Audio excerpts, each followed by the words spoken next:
இந்தியாவின் மிக முக்கியமான மருத்துவ நுழைவுத் தேர்வான நீட் யூஜி அது சம்பந்தமா ஜந்தர் மந்தரில் நடந்துட்டு இருக்கிற ப்ரோட்டஸ்ட் இதை பத்தி தான் கொஞ்ச நாளா இந்தியா ஃபுல்லா இல்ல வேர்ல்டு ஃபுல்லா பேசிட்டு இருக்காங்க. 2026 NEET exam question paper leak ஆனது, அது மூலியமா மாணவர்களுக்கு அந்த ஸ்ட்ரெஸ், அது மூலியமா நடந்த பின் விளைவுகள் நிறைய இருக்கு. இதுக்கடுத்து இப்போ பயங்கரமா நடந்துட்டு இருக்கு இந்த ப்ரோட்டஸ்ட் அப்படின்னும் போது நிறைய விஷயங்கள் இதுக்குள்ள இருக்கு.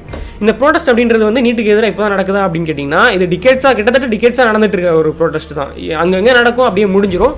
இப்போ அதோட வீரியம் வந்து பயங்கரமாக இருக்குது. இது ஜஸ்ட் நீட்டை பற்றின ப்ரோட்டஸ்ட்டா, அது எழுதுகிற மாணவர்கள் அவங்க வாங்குற மார்க்கை பற்றின ப்ரோட்டஸ்ட்டா, இல்லை அவங்களோட ஸ்ட்ரெஸ் மன அழுத்தங்கள் இதை பற்றின ப்ரோட்டஸ்ட்டா, இல்லை வேறு எதுவும் காரணங்கள் இருக்கா அப்படின்றத பற்றியும் இந்த கண்டென்ட்டை ஒரு 3 பார்ட்டாக நம்ம பார்க்க போகிறோம். ஃபஸ்ட்டு இந்த ப்ரோட்டஸ்ட் ஆரம்பித்தவங்க, எதுக்கு இந்த ப்ரோட்டஸ்ட் நடக்குது, இந்த ப்ரோட்டஸ்ட் நடத்துகிறவங்க பாயிண்ட் ஆஃப் வியூலேருந்து, இந்த ப்ரோட்டஸ்ட் சப்போர்ட் பண்ணுறவங்க பாயிண்ட் ஆஃப் வியூலேருந்து, ரெண்டாவது இந்த ப்ரோட்டஸ்ட்டை எதுக்குறவங்க பாயிண்ட் ஆஃப் வியூலேருந்து, எதுக்கு இந்த ப்ரோட்டஸ்ட் வந்து எனக்கு பிடிக்கல, இது தேவையில்லாத ஒன்று அப்படின்னு நினைக்கிறாங்களோ, மூணாவது கன்க்ளூஷன் என்னோட பாயிண்ட் ஆஃப் வியூவும் இந்த வீடியோவில் இருக்க போது.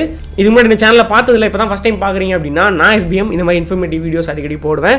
ஸோ இதே மாதிரியான அடுத்தடுத்த வீடியோஸ் பார்க்கணும் அப்படின்னா நம்ம சேனலை மறக்காமல் சப்ஸ்கிரைப் பண்ணிக்கோங்க. இப்போ கண்டென்ட்குள்ளே போகும். நீட் எக்ஸாம் ஆரம்பிச்சிருந்து இப்போ வர நடக்கிற விஷயங்களை டைம் லைன் படியே பார்த்துரும். May 3 பல மாணவர்கள் வந்து பல மணி நேரம், பல நாட்கள், பல விஷயங்களாக ப்ரிப்பேர் பண்ணி தன்னோட குடும்பத்தோட எதிர்பார்ப்பை பூர்த்தி செய்யணும், தன்னோட ஒரு கனவுகளை பூர்த்தி செய்யணும் அப்படின்னு சொல்லி எக்ஸாம் சென்டருக்குள்ள நுழைஞ்சு இந்த நீட் எக்ஸாம் எழுதுறாங்க. இது வர ஸ்மூத்தாக தான் போயிட்டு இருந்துச்சு. இந்த தேர்வு எழுதி அவங்க வெளியே வர அந்த டைமுக்குள்ளேயே ஆன்லைனில் இந்த மாதிரி இப்போ நீட் நடந்துட்டு இருக்கிற நீட் எக்ஸாமோட கொஸ்டின் பேப்பர் லீக் ஆயிடுச்சு அப்படின்ற ஒரு செய்தி வெளியே வர ஆரம்பிக்குது.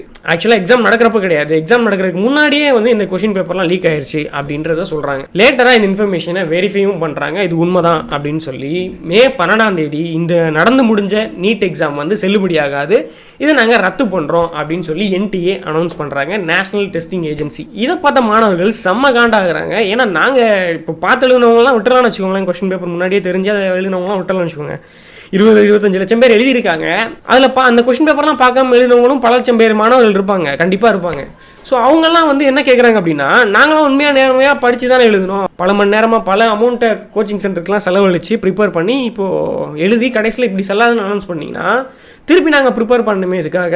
இவங்க எல்லாருமே படிச்சுட்டு எழுதிட்டு ஒரு கம்ப்ளீட் சாட்டிஸ்ஃபேக்ஷனில் இருப்பாங்க. ஓகே, ஒரு சில பேர் வந்து விரக்தியில் இருக்கலாம், ஓகே நம்ம நினச்சது வரல அப்படின்னு சொல்லி. பட் படித்து எழுதினவங்களுக்கு வந்து எல்லாருமே ஒரு எதிர்பார்ப்போடு இருந்திருப்பாங்க. இந்த எதிர்பார்ப்பில் எல்லாமே மண்ணள்ளி கொட்டுற மாதிரி இந்த NTA-வோட அனௌன்ஸ்மெண்ட் இருந்திருக்கும். இப்படி இந்த மாதிரி பல்வேறு கருத்துக்கள், பல்வேறு விமர்சனங்கள் இந்த NTA-வோட அனௌன்ஸ்மெண்ட்டுக்கு பின்னாடி வந்துட்டு இருக்கும்போது தான் கொஞ்ச நாள் இந்த அனௌன்ஸ்மெண்ட் வந்து கொஞ்ச நாள்லேயே நீட் தேர்வு ரத்து அப்படின்னு சொல்லி வந்த கொஞ்ச நாள்லேயே கிட்டத்தட்ட 12க்கும் மேற்பட்ட மாணவர்கள் ஒரு தப்பான முடிவை கையில் எடுத்து அவங்களோட உயிரை மாச்சிக்கிறாங்க. அந்த மன அழுத்தம் வந்து தவறான பாதையை கையில் எடுத்த மாணவர்கள் நம்ம தமிழ்நாட்டை சேர்ந்த 3 மாணவர்களும் இருக்காங்க.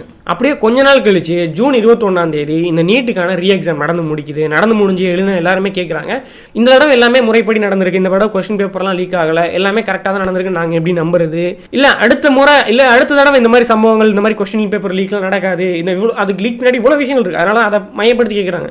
அடுத்த முறை இந்த மாதிரி நீட்டில் இந்த மாதிரி கொஸ்டின் பேப்பர் லீக்லாம் நடக்காதுன்றதுக்கு என்ன உத்தரவாதம் இருக்குது அப்படின்னு கேட்குறாங்க. சிம்பிளாக சொல்லணும்னா, இத்தனை வருஷமாக அவங்க கட்டி காத்த இந்த நீட் மேலே வச்சிருக்க மாணவர்களுடைய ட்ரஸ்ட் அப்படின்றது லைட்டாக பிரேக் ஆக ஆரம்பிக்குது. இந்த பிரச்சனைனால விரக்தியில் இருந்த மாணவர்கள், கோவத்தில் இருந்த மாணவர்கள் எல்லாருமே சேர்ந்து, மாணவர்கள் மட்டும் இல்லை, சில அமைப்புகள் லைக் காக்ரோச் ஜனதா பார்ட்டி அப்படின்ற அமைப்புகள் எல்லாம் சேர்ந்துமே ஆன்லைனில் ஒரு ஃபார்ம் மாதிரி கொடுத்து எல்லாருமே ஒன்று சேர்க்க ஆரம்பிக்கிறாங்க. இதில் முக்கியமாக பதிவு பண்ண வேண்டிய ஒன்று என்ன அப்படின்னு கேட்டிங்கன்னா, காக்ரோச் ஜனதா பார்ட்டி அப்படின்ற பார்ட்டியோட ஃபவுண்டர் யாருன்னு கேட்டிங்கன்னா, இப்போ அமெரிக்காவில் பொலிட்டிக்கல் சயின்ஸ் படிச்சுட்டு இருக்கிற அபிஜித் திப்கே அப்படின்றவர் தான். ஸோ அவரோட தலைமையில் தான் இப்போ இதுவரை இந்த போராட்டங்கள் ஆரம்பிக்குது. எல்லாமே அதுக்கான மாணவர்களை ஒன்றிணைக்கிற வேலையெல்லாம் நடந்துகிட்டு இருக்கு. ஆரம்பத்தில் இது ஜஸ்ட் ஆன்லைன் கேம்பெயினாக தான் மாறிச்சு. அப்போ அங்கங்கே சின்னதாக கூட்டம் சேர்ந்தாங்க, கலச்சி விட்டாங்க, இப்படியே தான் போயிட்டு இருந்தது. ஜூன் லாஸ்ட் பார்த்தோம் அப்படின்னா அப்படியே ஜந்தர் மந்தர் அப்படின்ற ஏரியாவில் வந்து மாணவர்கள் எல்லாருமே ஒன்று சேர்ந்து ப்ரோட்டஸ்ட்டுக்கு பெர்மிஷன் கேட்குறாங்க. போலீஸ் சைடில் இருந்துமே ஒரு நாளைக்கு பெர்மிஷன் ஓகே அப்படின்னு சொல்லி கொடுத்துட்றாங்க. பட் அது ஒரு நாள் தான் அப்படின்னு போச்சுன்னு கேட்டிங்கன்னா, கிட்டத்தட்ட ஒரு மாதத்துக்கு மேலே அந்த ப்ரோட்டஸ்ட் போயிருச்சு.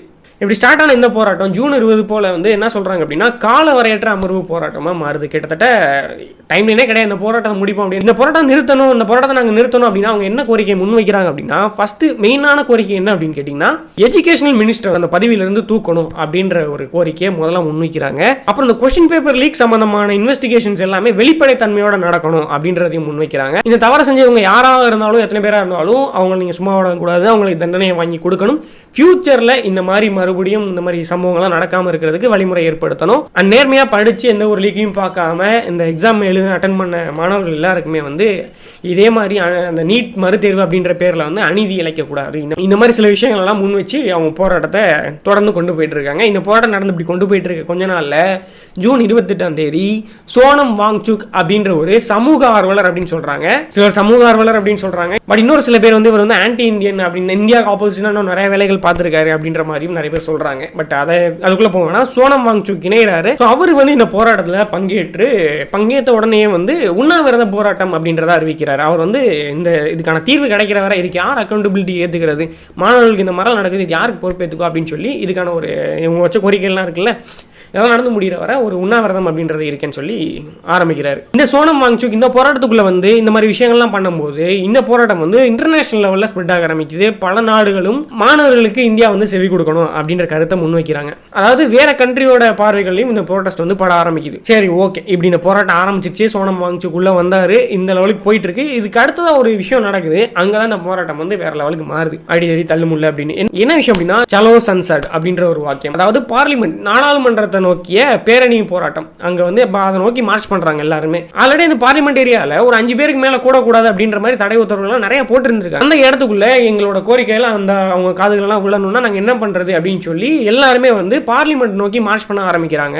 இந்த இடத்துல போலீஸ் போட்டு வச்சிருந்த பேரிகேட் எல்லாத்தையுமே தாண்டி தள்ளி விட்டு தள்ளுமுள்ளி ஏற்பட்டு உள்ள நுழைய முயற்சிக்கிறாங்க. அந்த இடத்துல போலீஸ் அண்ட் ஆர்ஏஎஃப் வீரர்கள் எல்லாருமே வந்து லத்தி சார்ஜ் பண்ணி அவங்களை மூவ் பண்ண வைக்கிறாங்க அந்த இடத்துல இருந்து. இங்க தான் வந்து இந்த போராட்டம் இன்னும் சென்சேஷனலா மாறுது. கண்ணீர் கொண்ட ஸ்டூடெண்ட்ஸ் மேல வீசுறதா இருக்கட்டும், காட்டுத்தனமா தடியடி நடத்துறதா இருக்கட்டும், இப்படின்னு பல விஷயங்கள் வந்து அந்த ப்ரோட்டஸ்ட் அந்த மார்ச்சில் நடக்குது. இப்படி கண்மூடித்தனமா வந்து தாக்குதல் நடத்துறாங்களே காவல்துறை அப்படின்னு சொல்லி கோர்ட்ல கொண்டு போனா, அந்த நம்ம ஆல்ரெடி இந்த காக்ரோச் அப்படின்னு சொல்லி ஒரு பேசுபொருள் ஆச்சுல, அந்த ஒரு சர்ச்சை இருந்துச்சுல, அதே நீதிபதி இப்போ என்ன சொல்லியிருக்காரு அப்படின்னா, இந்த மாதிரி போலீஸ் அட்டாக் பண்ற வீடியோஸ்லாம் பார்க்கறதுக்கு எங்களுக்கு டைம் கிடையாது, ஸோ நாங்கள் அதெல்லாம் பார்க்க மாட்டோம், வேற ஏதாவது உருப்படியாக இருந்தால் பண்ணுங்க, எங்க நேரத்தையும் வேஸ்ட் பண்ணாங்க, உங்க நேரத்தையும் வேஸ்ட் பண்ணாதீங்க அப்படின்னு சொல்லி அதை நிராகரிச்சிடுறாரு. ஸோ நீதிபதியோட இந்த செயல், அப்புறம் இந்த மாதிரி இதுக்கு சம்பந்தமா இன்னும் கவர்மெண்ட் அஃபீஷியல்ஸ் வந்து எந்த ஒரு ஸ்ட்ராங்கான ஆக்ஷனுமே எடுக்கலையே, நம்மளுக்கு நேரம் நெகோசியேஷனுக்கு எதுவுமே வரலையே அப்படின்னு காணில் இருந்த மக்கள் வந்து இன்னும் அதை கலவரமாக மாறுது.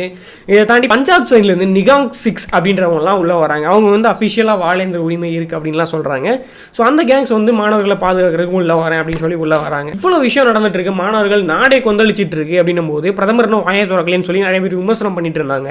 பட் இப்போ கொஞ்ச நேரத்துக்கு முன்னாடி பிரதமர் நரேந்திர மோடி இப்போ ஒரு ட்வீட்டை போட்டிருக்காரு. என்ன அப்படின்னா, nothing is more important than the welfare and future of our youth. We have decided to set up fast track courts to ensure swift and stringent punishment for those involved in paper leaks. Have direct concerned authorities and officials to take all necessary steps in this regard. This continues our series of steps for safeguarding the interest of students. Those who try to harm the future of our youth will not be spared அப்படின்னு சொல்லி போட்டிருக்காரு. என்ன சொல்லியிருக்காரு அப்படின்னா, நம்ம இளைஞர்களோட நலனை விட இங்கே வேற எதுவுமே முக்கியம் கிடையாது அப்படின்னு சொல்லி இந்த கொஸ்டின் பேப்பர் லீக் சம்பந்தமான எல்லாருக்குமே வந்து கரெக்டான பனிஷ்மெண்ட் வாங்கி கொடுப்போம், நம்ம இளைஞர்களோட எதிர்காலத்தை மோசமாக்கணும்னு நினைக்கிறவங்கள நாங்கள் சும்மாவே விட மாட்டோம் அப்படின்னு சொல்லியிருக்காரு. சரி, ஓகே, இதுவரை வந்து இந்த நீட் எப்படி ஆரம்பிச்சது, நீட் ரீ எக்ஸாம், இந்த ப்ரோட்டஸ்ட் எங்க ஸ்பார்க் ஆச்சு, ப்ரோட்டஸ்ட் எப்படி மூவ் ஆகி அடுத்த கட்டத்துக்கு போச்சு, அடுத்த கட்டத்துக்கு போய் அவங்க வச்ச கோரிக்கைகள் என்னென்ன, அவங்க அஃபெக்ட் ஆனது, இதெல்லாம் தாண்டி இப்போ ஃபைனலாக மோடியோட ஒரு ரெஸ்பாண்ட், இது எல்லாமே இதுவரை பார்த்துருக்கோம். இப்போ அப்படியே செகண்ட் பாயிண்ட் வரும், இந்த போராட்டத்தை எதிர்க்கவங்களோட பாயிண்ட் ஆஃப் வியூ. ஸோ அவ்வளோ நேரம் இந்த போராட்டம் எதுக்கு நடந்துச்சுன்னு இவ்வளோ பெருசாக பார்த்துட்டோம். இந்த போராட்டத்தை ஏன் எதிர்க்கிறாங்க அப்படின்றதுக்கு அவ்வளோ பெரிய ரீசன்லாம் இல்லை, சிம்பிளாக முடிச்சிடலாம். என்ன சொல்கிறாங்க அப்படின்னா, இந்த போராட்டத்துக்கும் இந்த போராட்டத்தில் எழுப்பக்கூடிய கோஷங்களுக்கும் சம்பந்தமே இல்லாமல் இருக்கு அப்படின்னு சொல்லி சொல்றாங்க. இந்த போராட்டம் ஆரம்பிச்சதோட நோக்கம் இந்த நீட் ரீ எக்ஸாம், அது மூலியமா மாணவர்கள் மன உளைச்சல் ஆகிறது, இந்த மாதிரி விஷயங்கள் எதுக்கு ஸ்ட்ரிக்ட் ஆக்ஷன் எடுக்கணும் அப்படின்றது. பட் இப்போ அந்த ப்ரோட்டஸ்ட் போயிட்டு இருக்க பாதை அப்படின்றது கம்ப்ளீட்டா வேற பாதையா இருக்கு அப்படின்னு சொல்லி சொல்றாங்க. ரெண்டாவது, சும்மா நிக்கிற போலீஸ் ஆர்ஏஎஃப் வீரர்கள் மேல தாக்குதல் நடத்துறது. இந்த ப்ரோட்டஸ்ட்ல எல்லா நேரங்கள்லயுமே வந்து சும்மா இருக்க ஸ்டூடெண்ட்ஸ் வந்து போலீஸ் அடிச்சிட்டாங்க அப்படின்னு சொல்ல முடியாது. ஒரு சில நேரங்கள் அது இருக்கலாம், கண்மூடித்தனமா போலீஸ் தாக்குனதா இருக்கலாம், ஆர்ஏஎஃப் வீரர்கள் தாக்குனதா இருக்கலாம். பட் ஒரு சில நேரம் நீங்க பாத்தீங்க அப்படின்னா, சும்மா நிக்கிற போலீஸை தூக்கி இவங்க அடிக்கிறதா இருக்கட்டும், ஆர்ஏஎஃப் வீரர்களை தனியா தாக்குறதா இருக்கட்டும், கண்மூடித்தனமா தாக்கியிருக்காங்க. அதுல ஒரு போலீஸ்லாம் வந்து பயங்கரமா காயப்பட்டு ஹாஸ்பிட்டல் அனுமதிக்கப்பட்டிருக்காரு அப்படின்னு சொல்றாங்க. மூணாவது என்ன அப்படின்னா, சும்மா நிக்கிற வெஹிக்கிள்ஸ், பப்ளிக் அசெட்ஸ், அதாவது போலீஸ் வண்டி, நார்மலா நிக்கிற ரோடு, அது இதுன்னு சொல்லி எல்லாத்தையுமே டேமேஜ் பண்ண ஆரம்பிக்கிறாங்க அந்த ப்ரோட்டஸ்ட்ல உள்ளவங்க. இதனால வர அமைதியா போராட்டம் பண்ணிட்டு இருந்தவங்களுக்கு எந்த பிரச்சனையும் இல்லை, அதுல அந்த அளவுக்குலாம் வைரல் ஆகல. இந்த போராட்டம் அப்படின்றது வந்து ஒரு மாசமா நடந்துட்டு இருக்கு. அப்பெல்லாம் யாரும் வாய்ஸ் அவுட் பண்ணல, அப்பெல்லாம் எதுவும் பேசல. இப்போ ரீசெண்டா பேசிட்டு இருக்கிறது காரணம் இந்த போராட்டம் நார்மலாக நடந்துட்டு இருக்க தாண்டி வன்முறை நோக்கி போயிட்டு இருக்கு அப்படின்ற காரணத்தையும் சொல்றாங்க. அப்படி அடுத்த விஷயம் என்ன சொல்றாங்க அப்படின்னா ரிலீஜியஸ் இஷ்யூஸ் அதெல்லாம் இந்த ப்ரோட்டஸ்ட்ல பேசிட்டு இருக்காங்க அப்படின்னு சொல்றாங்க. அப்புறம் இந்த ப்ரோட்டஸ்ட்க்கு முன்னாடியே சொன்ன மாதிரி இந்த ப்ரோட்டஸ்ட்க்கும் இந்த ப்ரோட்டஸ்ட்ல பங்கேற்கிறவங்களுக்கும் சம்பந்தமே இல்லாமல் இருக்கு அப்படின்னு சொல்றாங்க. ஏன் அப்படின்னா அவங்க வந்த விஷயம் கூட ஓகே தான், பட் அவங்க வந்து இந்த போராட்டத்தை வந்து திசை திருப்புறாங்க அப்படின்ற ஒரு கருத்தையும் முன் வைக்கிறாங்க. இந்த ப்ரோட்டஸ்ட்டை எதிர்க்கிறவங்க ஸ்டூடெண்ட்ஸ் ஜென்சிஸ் மட்டும் இருந்தால் பரவாயில்ல, இந்த இடத்துல வேற ஒரு கட்சி சார்ந்தவர் வந்து வரது பிரச்சனை கிடையாது, பட் இதை கட்சி சார்ந்த ப்ரோட்டஸ்ட்டாக மாற்றுறாங்க, இல்லை வேற ஒரு மதம் சார்ந்த ப்ரோட்டஸ்ட், ஆன்டி இந்தியன் ப்ரோட்டஸ்ட், இந்த மாதிரி நிறைய விஷயங்கள்ல இந்த ப்ரோட்டஸ்ட் வந்து டிவைட் பண்றாங்க அப்படின்னு சொல்றாங்க. அண்ட் எல்ஜிபிடிக்யூவையும் இந்த ப்ரோட்டஸ்ட்குள்ள கொண்டு வராங்க அப்படின்னு சொல்றாங்க. இல்லை எனக்கு சத்தியமா புரியல எல்ஜிபிடிக்யூ கம்யூனிட்டிக்கும் இந்த எஜுகேஷன் சம்பந்தமான ப்ரோட்டஸ்ட்க்கும் என்ன சம்பந்தம். பட் இன்னொரு முக்கியமான விஷயம் என்ன சொல்றாங்க அப்படின்னா உண்மை என்னன்னு தெரியல, பட் அவங்க சொல்ற விஷயம் என்ன அப்படின்னா ஃபாரின் சைட்ல இருந்து சப்போர்ட் இருக்கு இந்த ப்ரோட்டஸ்ட்டுக்கு, இந்தியாவுக்கு அகேன்ஸ்டா அந்த ப்ரோட்டஸ்ட்டை கொண்டு போகிறது வந்து ஃபாரின்ல இருந்து சப்போர்ட் பண்றாங்க அப்படின்னு சொல்றாங்க.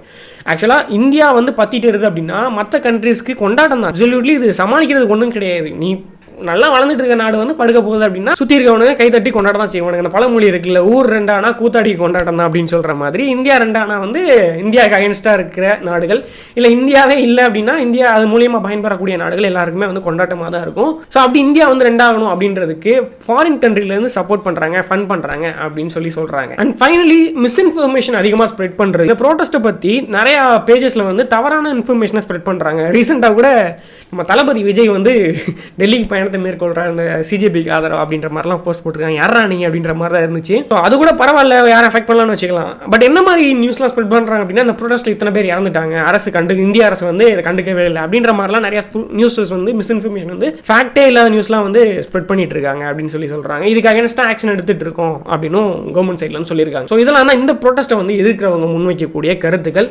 ஒரு சில பேர் இதில் வந்து சொல்லலாம், இங்கே வந்து இந்த ப்ரோட்டஸ்ட்ல ஒரு சில பேர் வந்து தவறாக நடந்துக்கிறாங்க, ஒரு சில பேர் வந்து பண்ற மிஸ்டேக் வந்து மொத்தமாக நீங்க இது பண்ணாதீங்க அப்படின்னு சொல்லலாம். பட் இந்த ஒரு சில பேர் பண்ற மிஸ்டேக் வந்து இந்த போராட்டத்தை மொத்தமாக திசை திருப்பக்கூடிய சக்தி அதுக்கு வந்து இருக்கு. ஆல்ரெடி திசை திருப்பி தான் போயிட்டு இருக்குன்னு சொல்லலாம் இந்த ப்ரோட்டஸ்டே வந்து. இப்போ ரீசெண்டாக தான் அபிஜித் டிப்கேவே இதை உணர்ந்து இத்தனை நாள் தூக்கத்தில் இருந்திருக்காரு போல, இதை உணர்ந்து வந்து இப்போ தான் குரல் கொடுத்துருக்காரு. இந்த ப்ரோட்டஸ்ட்ல வந்து எஜுகேஷன் சம்பந்தமான கோஷங்களை மட்டும் எழுப்புங்க, அதை தவிர்த்து வேற சம்பந்தமான எந்த ஒரு கோஷங்களையும் எழுப்ப வேணாம், எஜுகேஷன் பற்றி மட்டுமே நம்ம ஃபோக்கஸ் இருக்கட்டும் அப்படின்னு சொல்லி இப்போ சொல்லியிருக்காரு. ஸோ அப்போ வந்து உங்களுக்கே தெரியுது இத்தனை நாள் வந்து ப்ரோட்டஸ்ட் வந்து எஜுகேஷன் சம்பந்தமா இல்லை, வேற ஏதோ நோக்கி போயிருக்கு அப்படின்னு சொல்லி இத்தனை நாள் இல்லாமல் இப்போ சொல்லியிருக்கீங்க அப்படின்னு சொல்லி நிறைய பேர் கேட்குறாங்க. ஸோ ஃபைனலி என்னோட கன்க்ளூஷன் இதை பற்றின என்னோட ஒப்பீனியன் என்ன அப்படின்னு கேட்டிங்கன்னா ரெண்டு சைடுமே உண்மை இருக்குது அப்படின்றது தான். இந்த சைடு அவங்க என்னெல்லாம் கஷ்டப்பட்டுருக்காங்க, மாணவர்கள் எவ்வளோ கஷ்டப்பட்டுருக்காங்க, எவ்வளோ கஷ்டப்பட்டு ப்ரிப்பேர் பண்ணி உழைச்சி அந்த எக்ஸாம் நேர்மையாக போய் அட்டன் பண்ணி எழுதி முடிக்கல, கடைசியில் நீ எழுதுனதெல்லாம் செல்லாது, மறுபடியும் உட்காந்து எழுதணும், படித்து முதல்ல இருந்து வா கோட்டெல்லாம் அழி அப்படின்னு சொல்லும்போது எவ்வளோ கஷ்டமாக இருக்கும். அது மூலியமாக நடந்த ப்ரோட்டஸ்ட், அவங்க வைக்கக்கூடிய கோரிக்கைகள், மறுபடியும் ஸ்டூடெண்ட்ஸ் வந்து நீட் எக்ஸாமில் ஸ்ட்ரெஸ் பண்ணி இதை எழுதணும் அப்படின்னா மறுபடியும் இந்த மாதிரி சம்பவங்கள் நடக்காத அளவுக்கு கவர்மெண்ட் சைட்லேருந்து ஆக்ஷன் எடுத்தே ஆகணும். அதில் எந்த ஒரு மாற்று கருத்துமே கிடையாது. ஸோ பாதிக்கப்பட்ட மாணவர்கள் அப்படின்றவங்க கேட்கும்போது எனக்கே கொஞ்சம் கஷ்டமாக இருக்குது. பட் இன்னொரு சைடு நம்ம பார்க்க வேண்டியது என்ன அப்படின்னா இந்த பாதிக்கப்பட்ட மக்கள், அந்த பாதிக்கப்பட்ட மாணவர்களுடைய பேரண்ட்ஸ் அப்படின்றத நம்ம கணக்கில் எடுத்துக்கணும். ஓகே, என்னதான் எஜுகேஷன் சைடு மிஸ்டேக் இருக்குது, கொஸ்டின் பேப்பர் லீக் ஆச்சு, இந்த சைடு ஃபால்ட் இருக்குது, ஓகே எல்லாமே நடந்துருச்சு. எல்லாமே நடந்து ஒரு ஃபெயிலியர் நமக்கு வருது, அவன் காரணமே இல்லாமல் ஒரு ஃபெயிலியர் வந்தால் கூட அந்த ஃபெயிலியர் எப்படி ஹேண்டில் பண்ணுறது அப்படின்றத ஸ்டூடெண்ட்ஸுக்கு தன்னோட பசங்களுக்கு பேரண்ட்ஸ் வந்து சொல்லி தந்திருக்கணும். கண்டிப்பாக அது சொல்லி தந்திருந்தா அவங்க மேபி அஃபெக்ட் ஆனால் கூட அது மன உளைச்சலுக்கு ஆளானா கூட அதுலேருந்து மீண்டு வந்திருப்பாங்க, இந்த லெவலுக்கு போயிருக்க மாட்டாங்க.